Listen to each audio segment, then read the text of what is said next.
Gabriel Adinolfi et merci de recevoir l'agence Info Libre. Quelle est votre position sur la situation ukrainienne? Mais j'avais déjà écrit tout au départ, mais je suis avec Private Sector et Poutine. Alors ça paraît absurde, et en fait ça l'est en grande partie. Je suis pour Private Sector inconditionnellement et pour Poutine conditionnellement, je vais expliquer comment. Pour commencer, il n'y a aucun réel conflit en Ukraine, c'est-à-dire il y a un conflit de gens qui s'entretuent, mais malheureusement je lis ça exclusivement comme un nouveau partage qui s'inclut sur toute une logique de stratégie énergétique, un nouveau partage qui mène la guerre froide et qui, en amenant la guerre froide,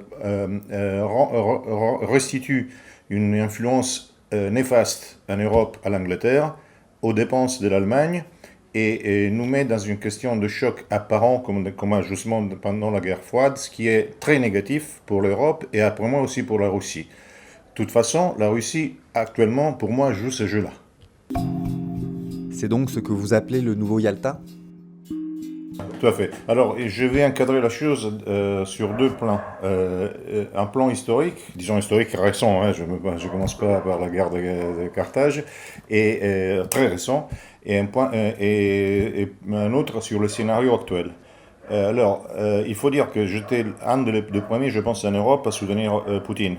Et que j'étais en inconditionnel en 2001 sur l'axe Paris-Berlin-Moscou. Simplement, quand les gens se fixent sur une chose, ne voient pas que la chose évolue. Aujourd'hui, cet axe-là, il n'existe plus. Il n'existe plus déjà à cause, pour la faute de Paris qui a changé de camp, mais il n'existe plus aussi pour deux autres raisons. C'est-à-dire que les États-Unis sont en contre-offensive totale. Ils possèdent actuellement un pouvoir dans la planète qu'ils n'ont jamais obtenu avant. Ils sont dans l'épanouissement de leur puissance au-dessus de tout le monde et qu'ils jouent sur le partage dans l'apparent ou dans le réel, si vous voulez, multipolarisme des acteurs mineurs. Et de l'autre côté, nous avons la Russie qui se trouve dans de très mauvais draps parce qu'elle a de grands problèmes économiques, sociaux et aussi à niveau de la production énergétique, car la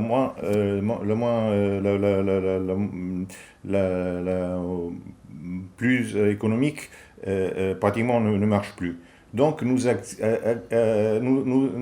sommes en face à ce que Lénine appelait des relations de puissance. Les relations de puissance sont faites à la fois évidemment de concurrence et d'ajustement. Alors, je vois qu'en Ukraine, ce qui était décidé depuis de suite, c'était que l'Ukraine est partagée, c'est-à-dire la Med Company arrive en Europe, les choses plus importantes restent en Russie. Et quand je dis que les choses sont faites de cette manière, pour moi c'est évident pour plusieurs raisons.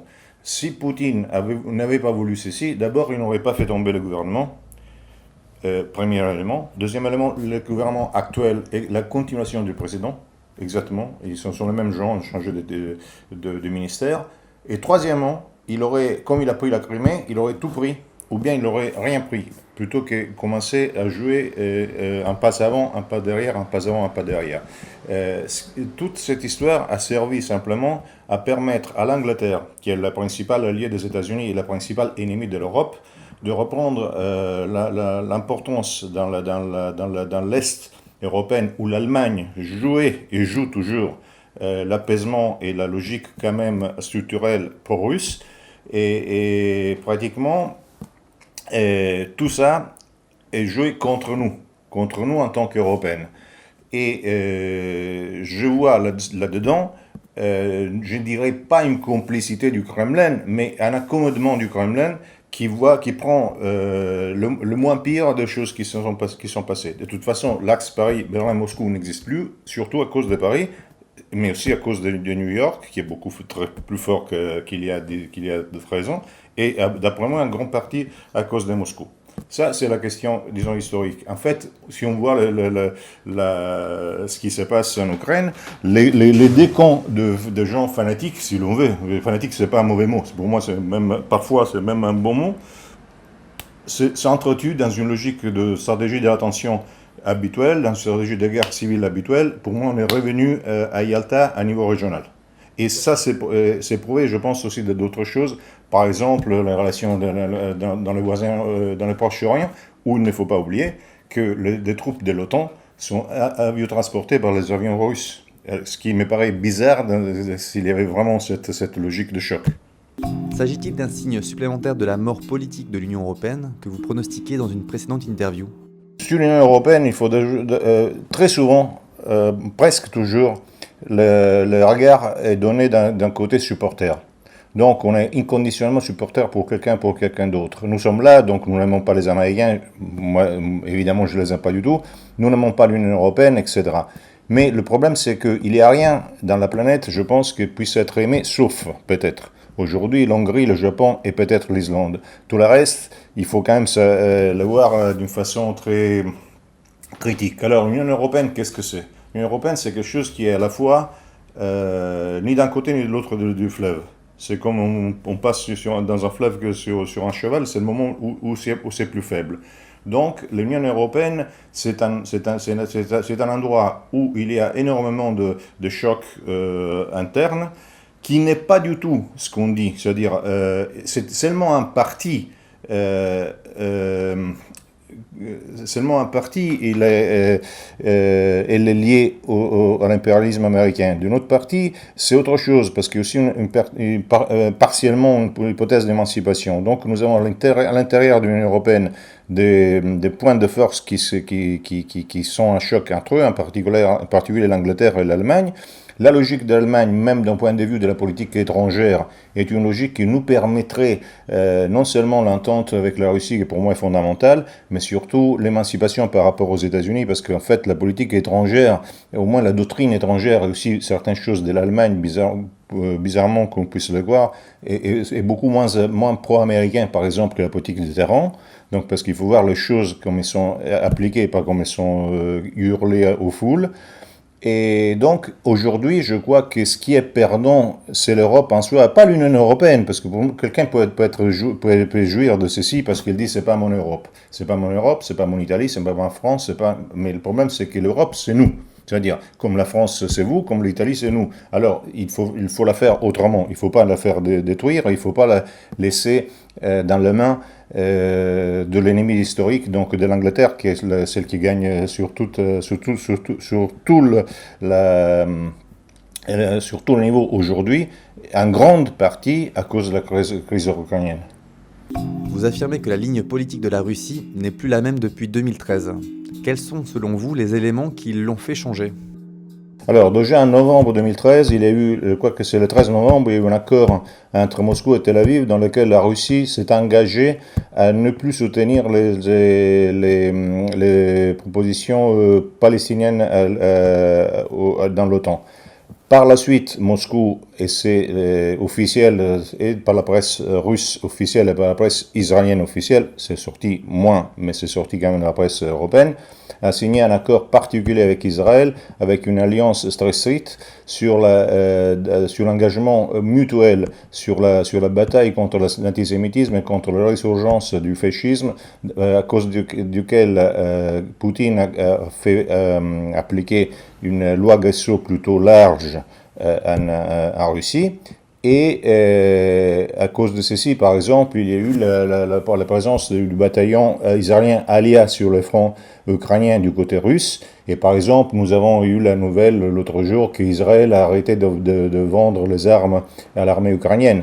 Il faut dire aussi une autre chose, parce que très souvent c'est la comédie de l'art, c'est pas très italien, la comédie de l'art, c'est même pas qu'italien. Je sais par de sources sûres, parce que ça vient de films mécaniques, c'est-à-dire l'équivalent italien, la compagnie italienne qui vend les armes, que le principal fournisseur d'armes aujourd'hui de l'Ukraine est une compagnie russe. Donc on reste toujours dans des situations dans lesquelles les gens se font écorcher, mais c'est comme à l'époque de la guerre de la Phalange contre l'OLP, qu'Israël donnait les mêmes armes à la même quantité aux deux côtés. Donc il faut quand même voir les choses aussi d'une manière un peu cynique, mais le problème c'est que qui joue derrière les coulisses, c'est bien cynique. Et c'est pas terminé, excusez-moi, j'avais oublié. Et à part ceci, il y a encore un autre accord qui a été officiellement expliqué par Moscou, je l'ai lu sur la presse russe, sur un accord trilatéral à niveau énergétique, Israël, Arabie Saoudite et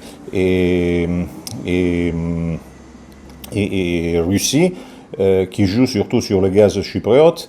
Et il y a cette nouvelle alliance qui n'est pas une alliance très pro-européenne et qui a mis de l'autre manière un critique très forte Moscou contre Téhéran, parce que Téhéran est terminé pratiquement, est terminé ou a toujours été dans le côté américain. Pour revenir sur Pravi Sector, que pensez-vous du soutien apparent du camp occidental envers l'Ukraine ? C'est pas vers Pravi Sector. Ce n'est pas que si, je vais faire un exemple, ce n'est pas si l'Angleterre ou Israël ou la Russie, ou non, la Russie peut-être, ou la Chine soutiennent l'Élysée qui soutiennent le Front National. Donc il faut quand même pas être trop simpliste. Il ne faut pas oublier que Pravi Sector a eu bien 4 militants assassinés par les forces de l'ordre ukrainiennes et qu'il y a eu plusieurs gens arrêtés, emprisonnés par les forces de l'ordre ukrainiennes, que Pravi Sector a menacé 2 fois l'insurgence contre Kiev et que c'est en menaçant l'attaque militaire contre Kiev qui a fait relâcher ces hommes. Donc on peut pas mettre sur le même plan les Pravi Sector et le gouvernement. Pravi Sector évidemment est dans une logique de guerre civile et qui a quand même cette base historique. Il faudrait pas que j'aimerais bien que ça s'arrête, mais dont il ne faut pas oublier les raisons historiques dans lesquelles il se bat pour son peuple, se battant pour son peuple, évidemment, qui est dans la première ligne, il ne se pose pas trop de problèmes, même en le sachant, il a quand même une priorité. La priorité, c'est défendre, la priorité du guerrier, c'est défendre les plus faibles. Donc ces hommes, c'est pas la question de discuter politiquement avec ses ennemis derrière les coulisses, mais ils savent parfaitement que c'est les ennemis derrière les coulisses, ils sont toujours dit, et je répète, ce n'est pas seulement une question de discussion, ils se sont tirés dessus. Peut-on attendre un prochain retournement du Pravi Sector contre les oligarques ukrainiens ? Il y a déjà eu lieu. Ce jour-ci, il y a eu plusieurs attaques, même physiques, contre les députés des oligarques de la part des Pravi Sector. Mais évidemment, il faut considérer un truc, si les choses sont telles que j'imagine, c'est-à-dire que Poutine est d'accord avec Obama et il est d'accord avec Londres, ils sont tous d'accord, et Pravi Sector sera quand même le bouc émissaire. Ils le savent pertinemment, mais parfois les gens doivent suivre leur propre destin sans se poser trop de questions purement comptables. Il faut ajouter encore une chose, parce que là, je veux bien que la question ukrainienne, ça nous dérange tous, mais elle a quand même des racines très anciennes. Il ne faut pas oublier qu'il y a eu 7,5 millions d'Ukrainiens massacrés par les Russes. Il ne faut pas oublier que là, nous avons 4 composantes. L'Ukraine est un mosaïque créé par Staline, recréé par Staline avec les changements en faisant bouger les ethnies. Il y a 3 à 4 groupes complètement différents, avec des logiques complètement différentes, mais c'est quelque chose qui est très profond, très enraciné. Il n'y a que la possibilité d'une diplomatie à l'Est, ce qui est le cas allemand, qui peut permettre à ces gens-là de travailler quand même d'une certaine manière avec les Russes. Alors, Pravi Sector, ce n'est pas lui qui a créé la révolution, ou la chute de Yanukovych. Pour moi, c'est coordonné par Moscou et par Washington, mais même si ce n'était pas le cas, Pravi Sector a fait partie d'une insurrection. Il n'a pas provoqué. Donc il a joué son rôle historique. Donc il ne faut pas penser que s'il n'y avait pas eu Pravi Sector, aujourd'hui les Russes étaient à Kiev. Ça c'est complètement absurde. Les Russes ne sont pas à Kiev déjà parce qu'ils ont décidé de partir. Ils ont décidé de partir, entre autres, parce que ça ne lui convient pas beaucoup, avec la question économique, de garder la partie moins intéressante économiquement de l'Ukraine. Que vous évoque l'engagement des quelques volontaires français partis se battre pour le Donbass ? J'ai simplement publié l'épistolaire d'échange qu'ils ont eu avec des autres camarades qui étaient dans le Pravi Sector. Et en fait, c'est émouvant parce que les uns appuient les autres en espérant il ne faut pas que ça soit tué. Cette guerre est une guerre sale. Il faut au plus près se révolter contre les autres, aller ensemble combattre contre l'ISIS. En fait, bon, je respecte complètement toutes sortes de choses. Et simplement, je dis, je comprends parfaitement que les gens rêvent que la Russie nous libère des États-Unis. Je dis, ils rêvent, parce qu'il ne faut pas oublier qu'à le dernier sommet de l'OTAN, les grands mots qui ont été utilisés contre la Russie, c'est que maintenant la Russie ne peut plus être considérée un partenaire stratégique de l'OTAN, mais que ça viendra peut-être bientôt. Donc il ne faut pas, parce que souvent on rêve de choses qui ne sont pas là. Alors la Russie est quand même très importante pour une Europe existante, mais il faut que l'Europe existe pour pouvoir contrecarrer par un parti la puissance américaine. Mais cela dit, donc il ne faut pas trop rêver sur les choses. Je dis que simplement sur la question ukrainienne en particulier, où en fait il y a eu une guerre civile en particulier, nous avons eu d'un côté les gens d'une certaine sensibilité, avec certains symboles, avec une certaine histoire, et de l'autre côté le contraire. Il ne faut pas oublier de toute manière que d'un côté, il y avait des gens qui déposaient le gerbe sur les gens qui étaient avec la Grande Armée en 44, en 45, avec des rescapés de la Grande Armée, qui se battaient sur le programme et sur le même symbole de ceux qui s'étaient battus du côté de l'Axe. De l'autre côté, on a parlé de la victoire de la grande guerre nationale, la victoire contre le fascisme et contre le nazisme. On a créé les soviets antifascistes. C'était les titres de la réunion qui était faite à Yalta avec quelques droites il y a quelques temps. On a évoqué la droite rouge, etc. Donc, je suis pour l'apaisement de cette histoire, mais si je dois choisir entre le Caire et ce qui devrait me dire l'espoir d'une raison qu'il faut bien voir si elle est raisonnée, je préfère toujours le Caire, je préfère le mythe à l'utopie. Alors, l'idée que la Russie soit en train de créer une guerre ou de porter une guerre antagoniste vis-à-vis du bloc occidental est une utopie. La Russie est simplement justement en train d'essayer de sauvegarder ses propres espaces et d'élargir dans la mesure du possible. Si elle trouve quelqu'un d'autre de l'autre côté qui est capable de lui être complémentaire et pour pouvoir ensemble réduire la nuisance et l'emprise américaine, c'est très bien. Mais il faut que de l'autre côté, il y ait quelqu'un comme ça. Et aux gens qui me disent, et je répète, et j'insiste, ce n'est pas en s'agenouillant à quelqu'un que ce quelqu'un te prendra en considération. Il peut te donner 3 sous, mais il ne te considérera jamais. Il faut considérer, par exemple, il faut ne pas oublier, par exemple, si on fait un parallèle qu'on ne peut pas faire, mais dans l'ensemble, c'est compréhensible. Dans la Deuxième Guerre mondiale, tous ceux qui ont collaboré avec les Allemands sont ceux qui s'étaient battus contre eux jusqu'à il y a une minute. Et les autres, les Allemands, ils n'ont pas pris en considération. Et je crois que les Russes, c'est pareil, parce que les hommes prennent en considération les gens valables, les gens qui sont orgueilleux. Je m'en souviens toujours d'un discours dans les anecdotes sur Sparte de Plutarque. À un certain moment, il y a un type qui va à Sparte et qui est présenté au roi de Sparte en disant, voilà, ce monsieur est venu voir Sparte, il est enthousiaste. Et le type lui dit au roi de Sparte, je suis venu là, je suis un philospartiate. Et le roi de Sparte répond, vous avez tort, vous devriez être un philopatriote. Voilà. Alors, c'est la seule façon pour se mettre d'accord avec Sparte, qui est autre chose que la Russie, quand même, n'exagérons pas. Vous souhaitez l'émergence d'un empire européen. Pour commencer, pouvez-vous expliquer la différence que vous faites entre empire et impérialisme ? L'empire, c'est quelque chose qui vient d'avoir imperium, c'est quelque chose qui est surtout se base sur une loi intérieure, sur une verticalité, sur une logique à la fois métaphysique, sur un aspect guerrier. Donc l'impérialisme, c'est autre chose, c'est la façon de contrôler par la puissance et surtout par l'esprit marchand les autres et les soumettre. L'empire, par exemple, n'a pas de logique, normalement ne pense pas de mettre tous les gens sous la même religion, sous la même culture, sous la même consommation, alors que l'impérialisme ne fait que ça, pour donner des idées. Bon, évidemment, l'Europe est bien loin de ceci, mais je reste fidèle à mon mythe. Je préfère les mythes aux utopies. Comment un tel empire aurait-il les capacités d'émerger avec les influences grandissantes du bloc occidental, mais aussi avec celles du bloc oriental ? Oui, mais je pense que c'est pas la façon de voir la chose. C'est-à-dire, moi, je vois la chose différemment, malheureusement. Je vois la chose de cette manière. Les États-Unis sont au-dessus de tous. Et ils jouent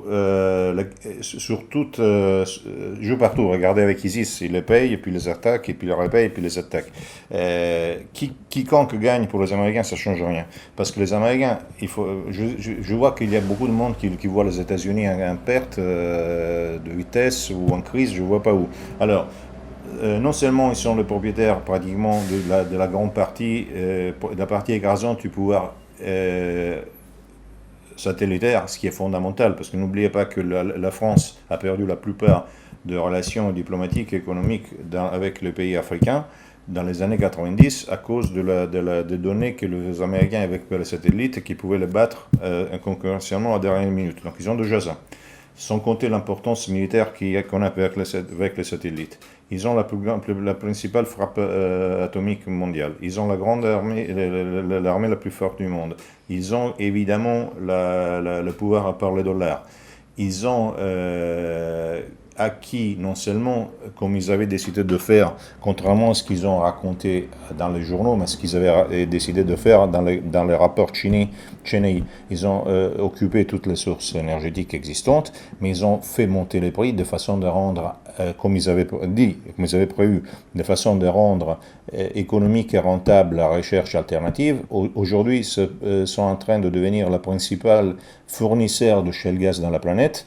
Et sont en train de mettre ensemble les principaux pays dans lesquels le shale gas sera produit, entre autres l'Irak, qui est le quatrième au niveau régional. Donc ça explique beaucoup de choses. Alors les Américains sont intouchables de ce point de vue-là. Pour le reste, ils laissent que ce multipolarisme soit fait par des gens qui sont rivaux entre eux, qui s'arrangent entre eux. Alors, je veux dire simplement qu'une Europe réelle permettrait d'avoir un minimum, et plus en plus, et de moins en moins un minimum, de pouvoir d'émancipation vis-à-vis des États-Unis, de pouvoir d'arrangement avec les autres, en particulier la Russie. C'est pas un discours c'est pas que l'Europe détruira les États-Unis, c'est que l'Europe, si elle existe, nous permettra d'exister. Si l'Europe n'existe pas, nous serons toujours non pas américaine, parce que nous le sommes par l'OTAN et par la culture, mais malheureusement sur un pouvoir encore plus subtil, encore plus néfaste, qui est celui de la cité anglaise. Quant à la montée en puissance des mouvements souverainistes, n'est-elle pas un frein à l'émergence de l'empire que vous souhaitez ? Non, ce n'est pas un frein. Enfin, c'est un frein dans la mesure où ça sera joué par les Anglais. C'est un truc, c'est logique. Nous avons une crise sociétaire et nous avons un écroulement, pas nécessairement un écroulement, mais nous avons une perte de la souveraineté nationale. Alors, évidemment, il y a un malaise que je peux partager. Simplement, il faudrait. Alors, et ça mène à une espèce de psychologie réactionnaire populiste, qui, chaque fois qu'il se pose, comme dans l'histoire, chaque fois qu'il se pose contre quelque chose qui est là, en proposant quelque chose qui était, n'a pas d'issue. Le seul cas dans l'histoire où la réaction a gagné, c'est contre Napoléon. Mais quand elle a gagné contre Napoléon, la Restauration a fait beaucoup pire de ce qu'avait fait la République française.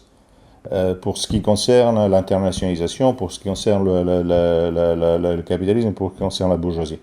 L'histoire ne s'arrête pas. L'histoire, on peut lui changer le cours. C'est complètement différent. Donc il faut retrouver, et c'est possible, tous les éléments de la souveraineté nationale et les amener dans une coopération avec les nations, le peuple le plus proche, dans une logique satellitaire. Alors, s'il y avait une classe dirigeante avec une mentalité claire et un projet là-dessus, et les mouvements souverainistes deviendraient une plateforme importante. C'est ce que je souhaite, parce que de là, ça pourrait contrecarrer beaucoup de choses. Si les partis souverainistes se laissent simplement aller par la vague en caressant le poil de la bête, en disant simplement des slogans qui restent foncièrement des slogans et en essayant d'expliquer que le passé est meilleur, on n'ira nulle part. Je fais un exemple tout à fait bête. Je suis tout à fait convaincu que la souveraineté monétaire est fondamentale, mais n'est pas suffisante. Aujourd'hui, il y a des mouvements italiens qui repartent, ils disent qu'il faut remettre la lira, il faut remettre la Banque nationale doit être nationalisée, donc nous avons la lira, donc nous avons la souveraineté nationale. Bon, je rappelle à tout le monde que tout en étant quelque chose d'important, la Banque nationale italienne a été privatisée en 1981. Donc la souveraineté monétaire est disparue en 1981. Ce qui fait déjà 21 ans avant l'avènement de l'euro, donc c'est pas à cause de l'euro, mais c'est pas le problème principal. Le problème principal, c'est que l'Italie n'a plus eu de souveraineté politique de 1945. Alors, pendant 36 ans, il avait la souveraineté monétaire et ça n'a pas suffi. Donc, les choses, il faut l'avoir bien. S'il s'agit simplement d'espérer d'avoir de voix, d'être acclamé, il suffit de dire des slogans. Autrement, il faut proposer quelque chose qui soit réaliste et qui aille dans le sens de l'histoire en changeant de signe. Que pensez-vous de la doctrine qu'a publiée Aymeric Choprade, député européen du Front National et conseiller de Marine Le Pen en matière de géopolitique ? C'est pas une doctrine, je le connais déjà, c'est une alliance nationale, ça va terminer. Dès que les gens flairent, c'est simple, quand une classe dirigeante n'est pas vraiment dirigeante, dès qu'elle flaire qu'il y a une possibilité d'être admis vers quelqu'un qu'il considère plus puissant, il va dans ce sens-là, il se fait simplement avoir parce qu'il n'a rien à faire, rien à dire. Je pense que c'est pas simplement une question d'idéologie ou de positionnement, c'est une question, excusez-moi, de couilles. Jean-Marie Le Pen avait les couilles, les autres, il faut qu'il le démontre. Pour l'instant, j'ai quelques doutes, malheureusement. Aymeric Choprade cible le fondamentalisme islamique comme étant son ennemi prioritaire. Quel est le vôtre ? Moi, j'ai toujours écrit sur mon blog, le premier ennemi, c'est toi. Donc, le vide est l'ennemi du plein. Mais il ne faut pas chercher quel vide, il faut remplir le plein. Donc, si on fait le travail sur soi, tout le reste va avec. Si on fait le travail d'Eric Werner, qui est un grand sociologue suisse et qui avait tout à fait expliqué comment ça marche le pouvoir oligarchique, il a expliqué, entre autres choses, dans l'après-guerre civile, dans l'après-démocratie et dans la guerre civile, la logique de ce genre de trucs qui sont quand même beaucoup soutenus par le Pentagone, par Washington, etc. Créer tout un ensemble de guerres civiles ou de guerres ethniques internes et d'épouvantail et de terreur. Alors, tout ça ne veut pas dire que ce soit foncièrement faux. Ce n'est pas foncièrement faux parce qu'il est vrai qu'en favorisant certaines choses, ISIS existe. Il est vrai qu'il y aura probablement, je pense qu'il y a de fortes chances, surtout grâce à ces abrutis d'Italiens avec Mare Nostrum, qu'il y a des attentats en Europe commis par des salafites. Donc les problèmes existent. Mais à part le fait que, comme j'ai déjà expliqué plusieurs fois, si on fait d'Arafat à Massoud, à Saddam, à Kadhafi, tout le monde est musulman, donc ce n'est pas l'être musulman qui te rend salafiste ou qui te rend djihadiste. Ce n'est pas non plus le fait d'être musulman qui te rend... c'est aussi la logique, l'immigré musulman crée un problème. Les Nigériens sont en grande partie, la majorité relative nigériens est catholique, et chrétien, pas catholique, chrétien. Et ça n'empêche qu'entre la drogue, la violence, les bandes et la prostitution, les Nigériens sont quand même très souvent un cas particulier sans être musulmans. Donc ce sont des trucs très simples qui, pour capter des voix, sont très bien. Mais il faut faire aussi un peu attention sur les capteurs de voix, parce que sur les 26% des élections européennes, qui évidemment est à lire avec les 60% d'abstention, mais je pense qu'à moins 4-5% vient de Mali. Donc je ne suis pas certain qu'en faisant ce discours très si pro-théocone finalement, ce soit même un point de vue électoral un bon très porteur. Je n'en sais pas. Pensez-vous que le Front National a des chances d'arriver au pouvoir ? Non. Alors, qu'est-ce que c'est le pouvoir ? Ça, c'est un autre problème fou. Le pouvoir n'existe plus le pouvoir est au-dessus des institutions. Donc, ils peuvent rentrer à l'administration.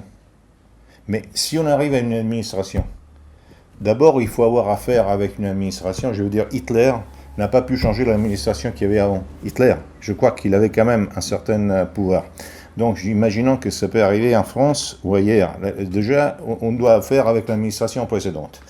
Par la suite, admettons qu'on est capable d'avoir affaire avec l'administration précédente, on doit avoir des cadres non seulement capables d'administrer, mais qui aient une volonté de puissance et une stratégie. Alors, tout ça, je le vois nulle part. Et je pense que il y a de fortes chances que le Front National arrive au gouvernement, peut-être, il y a des chances qu'il arrive au gouvernement, un gouvernement de coalition, C'est très bien pour quelqu'un qui peut avoir, même quelqu'un ami qui peut avoir des contrats pour avoir une carrière, mais j'ai déjà vu ça en Italie. Ça ne changera absolument rien si ce n'était que dans le fait que mettrait dans le désarroi les gens. Pensez-vous qu'une solution peut advenir du système politique classique? Non, en fait, oui et non. Je pense que, vu que le pouvoir aujourd'hui dépasse les institutions, évidemment, dialectiquement, il est nécessaire d'avoir affaire avec les institutions, mais il faut y avoir affaire avec les institutions par un pouvoir contractuel. Donc je pense que les organisations catholiques, les organisations protestantes, les organisations parfois communistes, démontrent parfaitement comment on fait ce genre de choses. Il faut créer un pouvoir ancré sur un sens communautaire et sur une logique conquérante qui est quand même une idée de volonté de puissance. Et de cette manière, dans une ligne qui puisse être à la fois stratégique sur l'Europe, ou de toute façon sur l'avenir de sa propre nation, et qui, on peut faire des choses qui sont à la fois un contre-pouvoir, un nouveau pouvoir. À ce moment-là, on capitalise les choses. Je fais un exemple. Le Front National a 26% de voix. Bon. Mais je ne crois pas que le Front National ait créé de supermarchés, que le Front National ait donné ses voitures bleues, voitures blindées pour faire les ambulances, pour faire le taxi pour les gens pauvres. Je ne crois pas que le Front National ait nettoyé de dealers les banlieues les plus terribles. L'Aube dorée a beaucoup moins de voix, mais il a fait ceci. Donc elle est enracinée, il a un minimum de pouvoir réel. Et en fait, la plupart des gens sont en prison parce qu'ils dérangent. Alors je ne souhaite pas que les gens du Front National aillent en prison, c'est tout au contraire. Mais je veux dire que le problème, nous vivons dans la société du spectacle. La société du spectacle, l'important c'est comme aller au foot. Les résultats, 26, 27, 40, magnifique. Oui, mais le problème c'est après que ça bouge. Je vois que, bon, évidemment, on ne peut pas comparer la France à la Grèce, mais en Grèce, les choses ont bougé beaucoup plus qu'en France, avec beaucoup moins de voix.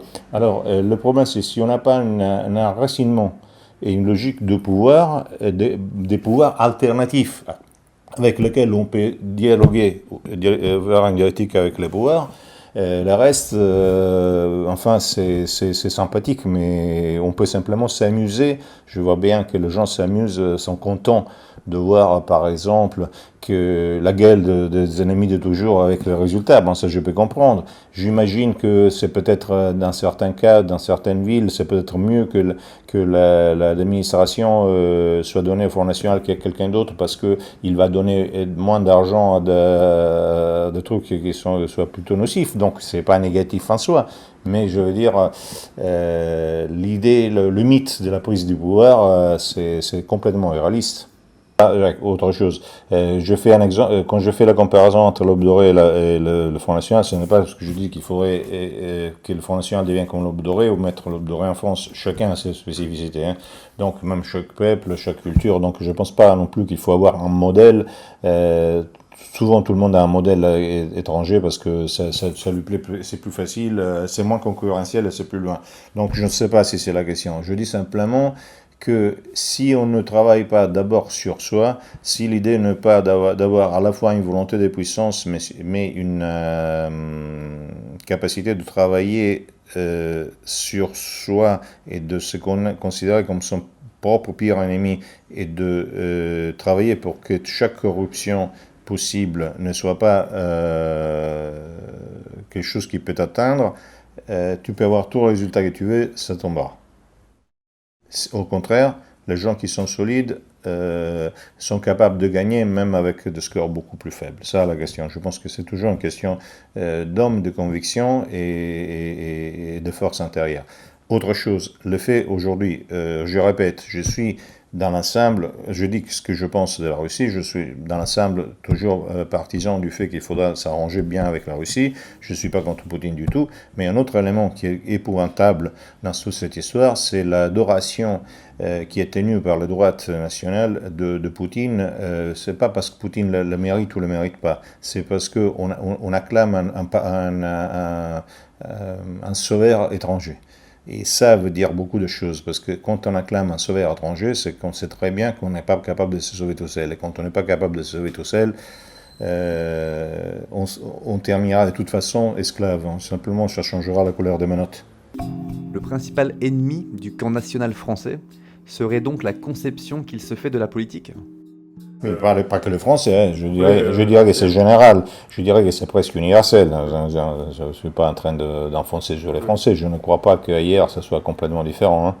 Il y a peu que ce soit différent. Je veux dire, la Grèce, c'est un exemple, mais aussi pour d'autres raisons. Je crois qu'il y a une certaine différence en Hongrie, mais dans l'ensemble, le problème c'est que tous les mouvements, les partis d'extrême droite européenne aujourd'hui sont quand même le résultat d'une psychologie réactionnaire et d'une culture quand même anglo-américaine, malgré tout. Donc même en se révoltant contre les Américains, on se révolte contre les Américains de façon américaine. C'est ça disons, tout le travail, toutes les racines culturelles, idéologiques et identitaires. Quand je dis identitaire, je me réfère même à l'identité française, même littéraire, etc., sont perdues. Je veux dire, il n'y a pas du Céline, il y a des hooligans dans l'actuel positionnement, même pro-russe, mais c'est pas pour que ce soit pro-russe, même si c'était anti-russe, c'était la même chose. On fait donc face à un certain fatalisme, non ? Si, mais à part ça, je ne retrouve pas l'âme française, comme je ne retrouve pas l'âme italienne. Je retrouve l'âme du spectateur anglo-américain partout. Donc je pense que nous sommes la preuve principale de la victoire des Américains, où j'oubliais de raconter, parce que on oublie toujours, une des principales voies de l'économie mondiale, c'est le narcotrafic. Et les Américains sont en train de mettre la main, déjà ils étaient complices, mais ils sont en train de mettre la main sur la filière la plus importante, qui est la filière kurde. Ils ont déjà pris la place des Chinois en Birmanie. Donc, et pour l'instant, les Américains ont fait le plein sur tout, je veux dire, je ne sais pas qu'est-ce qu'il devrait s'apprendre. Avez-vous une note d'espoir face à ce constat peu réjouissant ? Oui, je ne suis pas un eschatologique, donc je ne crois pas à la fin de temps. Alors, en ne croyant pas à la fin de temps, je crois qu'il y a toujours une issue. L'issue, simplement, ne peut pas... Alors, je ne suis pas... C'est une question de peut-être tradition culturelle. Je ne suis pas dans les airs en attendant que la manne, je sais pas, me tombe dessus. Je pense qu'il faut travailler la terre et s'aimer pour que les arbres poussent. Tout simplement. Il n'y a jamais rien ne perdu, mais tout est perdu si on ne prend pas la boussole. Alors, si l'idée l'idée aujourd'hui, c'est que nous sommes dans un système que dans tout se fonde sur l'hypnotisme et se fonde sur l'hétéronomie, c'est-à-dire sur le fait que quelqu'un d'autre, d'ailleurs, peu importe qui, décide de ce que nous faisons. Alors, c'est l'idée. L'idée doit être de sortir de l'hypnose et fonder tout sur l'autonomie. Quand quelqu'un est autonome, ça peut être du Junger, je ne sais pas, ça peut être du Nietzsche, ça peut être ce qu'on veut, mais quand quelqu'un est autonome, il est automatiquement en jeu. Parce qu'en plus, il est incorruptible. Parce qu'il s'en fout du jeu sur lequel le joueur de la flûte est habitué à faire jouer les autres. Donc je ne suis pas du tout catastrophique. Je pense que les issues existent toujours. Simplement, je pense que cette idée de l'Armageddon immédiat entre le bien et le mal, ou encore, ça c'est une autre chose grotesque, parce que nos anciens, les Grecs, soutenaient que le mal était une absence de relation. C'était une capacité de mettre les choses hiérarchiquement en place, donc ça créait un chaos intérieur et ça apportait au désordre, donc c'était le mal. Aujourd'hui, le bien est devenu l'inverse, c'est le contraire du mal. Alors le mal, admettons, c'est l'OTAN, c'est les Américains, tout ce qui est ni américain ni OTAN est le bien. Donc ici, ça devait être le bien. Mais c'est plus le bien parce que c'est musulman. Alors, vous voyez, on rentre dans un truc absurde. Le bien, c'est la hiérarchie solaire. Le bien, c'est, le bien, c'est ce que le samouraï ou les peaux rouges considèrent les guerriers. Les guerriers, c'est quelqu'un qui n'a pas besoin de se battre. Le guerrier, c'est quelqu'un qui défend le plus faible et qui s'est battu sur lui-même et qui n'a même pas besoin d'extraire l'épée. C'est la logique même, le fondement de beaucoup d'histoires zen. Alors, si on travaille là-dessus, c'est même la logique de la fondation. La fondation de chaque ville est fondée sur un rite de fondation. Et on sacralise les espaces et le reste vient. Mais si on ne sacralise pas les espaces, si on ne sacralise pas soi-même, et si on s'attend que Poutine, plutôt que Ahmadinejad, plutôt que l'ISIS, plutôt que quelqu'un d'autre, fasse le travail pour nous, pour éliminer les soi-disant méchants, évidemment, il n'ira nulle part. Qu'entendez-vous par autonomie ? L'autonomie, c'est être autonome, c'est-à-dire, c'est pas l'autonomie, évidemment, est quelque chose qui va avec aussi la liberté de nécessité. C'est-à-dire, s'il me suffit je ne sais pas, de lire, d'écrire, de manger minimum, de voyager, de penser, de pouvoir faire vivre mes fils, et que je puisse le faire dans une logique spirituelle et philosophique d'un certain niveau, et que je puisse le faire avec d'autres personnes qui le pensent de la même manière, j'ai beaucoup moins de nécessité, je suis autonome, et je suis moins sensible à des autres offres qui me sont données. C'est le moment où je ne dois pas forcément voyager en Porsche, où je ne dois pas forcément aller dans, je sais pas, à Dubaï, etc., etc. Parce que, alors, ce qui vaut pour un homme, vaut aussi pour un peuple.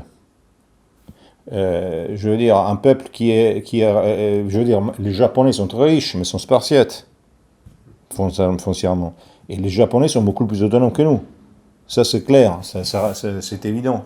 Et en fait, même leurs gouvernements sont beaucoup plus intéressants que les nôtres. Quand je dis les nôtres, je parle de tous les autres, parce que, je veux dire, nous avons dans la planète, je me tromperai peut-être, mais 3 gouvernements qui sont fiers.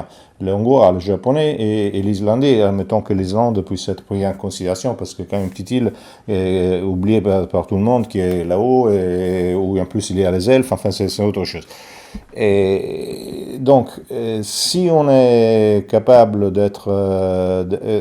tout ça, ça donne de l'autonomie. Un autre exemple de l'autonomie, c'est terre à terre. Aujourd'hui, les lois empêchent aux gens qui ont besoin de crédit de prendre de l'argent, parce que les banques ne peuvent pas le donner. Bon. Si les gens si les producteurs se mettent ensemble et de façon coopérative créent des financières qui leur donnent la possibilité à tour de rôle de financer leur entreprise, ça permet d'éviter l'hétéronomie qui te bloque, qui te cloue, et ça te permet de créer une autonomie qui te permet aussi de voir un issue économique. Donc c'est déjà un autre aspect de l'autonomie. C'est ça que je vois. L'autonomie, c'est que je me donne la loi, mais pas n'importe quelle loi, parce que la loi, normalement, vient de quelque chose qui est direct, qui est clair. Si je suis droit, je sais ce qui est droit et ce qui n'est pas droit. Je n'ai pas besoin d'un code qui me le dise. Le code, au contraire, me permet de dire qu'une chose n'est pas trop droite, mais d'une certaine manière, si tu l'interprètes de cette manière, etc., etc. Donc, quelqu'un qui a le sens du sacré, le sens de la rectitude, peut être autonome. Mais nous sommes toujours là-dessus. Là, il faut se libérer de l'hypnose, il faut se libérer de cette hantise et de cette, justement, oui, maintenant, tout de suite, etc. Parce que, de toute façon, dans l'histoire, ça n'a jamais passé comme ça. Ça n'a jamais passé comme ça, en plus. Cela passe donc par une reconquête de la spiritualité ? Absolument. Et quand je dis spiritualité, attention, il ne faut pas confondre, parce que là, quelqu'un peut penser que donc il faut devenir moine ou l'ISIS, je ne sais pas, catholique ou païen. C'est pas ça. Quand je parle de spiritualité, je parle même d'esprit. Je veux dire, il faut même récupérer un esprit, sans arriver jusqu'à Céline ou à La Rochelle, il faut récupérer l'esprit des Blandins, par exemple. Aujourd'hui, non. Aujourd'hui, on a un esprit maximum de supporters de foot. Ce qui est tout à fait autre chose. J'aime beaucoup le foot, mais d'un autre esprit. Cette interview touche à sa fin. Avez-vous un dernier mot à nous dire ? Et bon, un dernier mot, vive la France, vive l'Europe.